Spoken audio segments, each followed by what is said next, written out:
আসসালামু আলাইকুম dear learners, Shahjahanpur job solution coaching সেন্টারের পক্ষ থেকে আন্তরিক অভিনন্দন এবং শুভেচ্ছা। ১ নম্বর প্রশ্ন, মেজর জিয়াউর রহমান কত নম্বর সেক্টরে সেক্টর কমান্ডারের দায়িত্ব ছিলেন?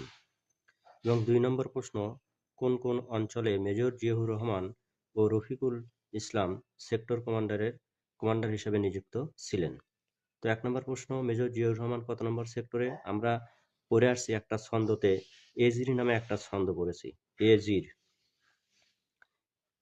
তো এজির মানে হচ্ছে, এতে হচ্ছে ১ নম্বর সেক্টর, জিয়াউর রহমান। তার মানে এজির, এই তো জির, এই এজির। তো এখন জিতে জিয়াউর রহমান, এতে ১ নম্বর সেক্টর। সো উত্তর হবে এটা, আমরা এটা পূরণ করব। এবং ২ নম্বর প্রশ্ন বলছে, কোন কোন অঞ্চলে মেজর জিয়াউর রহমান ও major Rafiqul Islam sector commander হিসেবে নিযুক্ত ছিলেন? তা আমরা এজির এর নিচে লিখবো হচ্ছে পিবিসি, অর্থাৎ পিবিসি মানে পার্বত্য চট্টগ্রাম, আর সিতে হচ্ছে শুধু চট্টগ্রাম।